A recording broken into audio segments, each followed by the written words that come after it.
नमस्कार। प्रभा साक्षी पॉडकास्ट में आप सभी का स्वागत है। आज के इस पॉडकास्ट में हम बात करेंगे आतंकवाद के खिलाफ अमेरिकी लड़ाई से दुनिया को क्या सीखना चाहिए।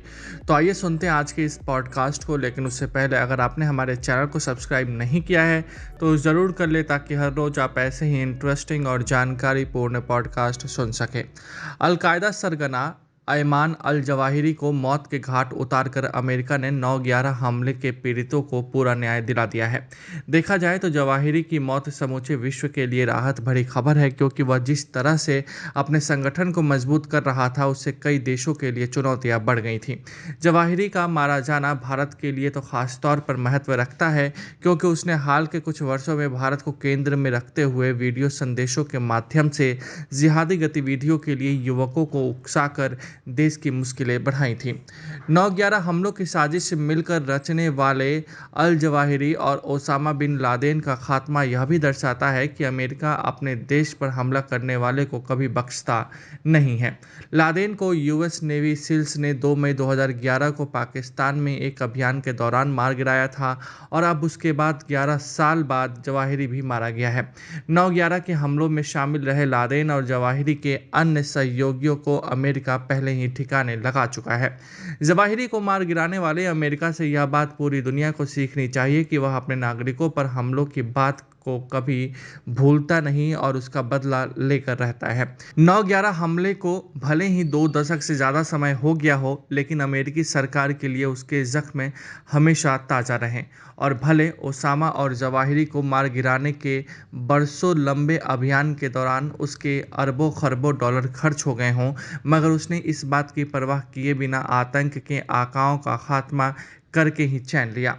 अमेरिका से पूरी दुनिया को यह भी सीखना चाहिए कि मानवता के दुश्मनों और आतंकवादियों का कोई धर्म नहीं होता, और उनको बचाने के लिए आधी रात को कोर्ट नहीं खुलवाना चाहिए, और न ही उनको मृत्युदंड सुनाए जाने का विरोध करके अपनी सियासत चमकानी चाहिए। ऐसे लोगों के मानवाधिकार के पक्ष में दलील देना भी बंद होना चाहिए।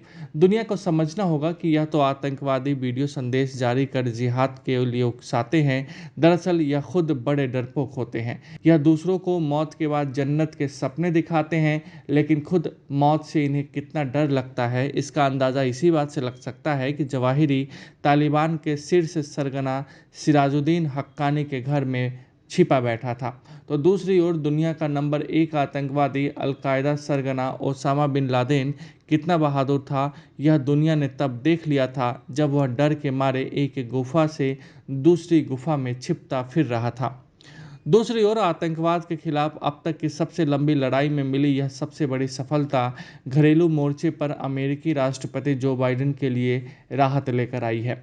अफगानिस्तान से अमेरिकी सैनिकों की वापसी पर बाइडेन की काफ़ी आलोचना हो रही थी, और कहा गया था कि 9/11 के पीड़ितों को पूरा न्याय दिलाने बिना 2 दशकों से जारी लड़ाई को बीच में ही छोड़ दिया गया।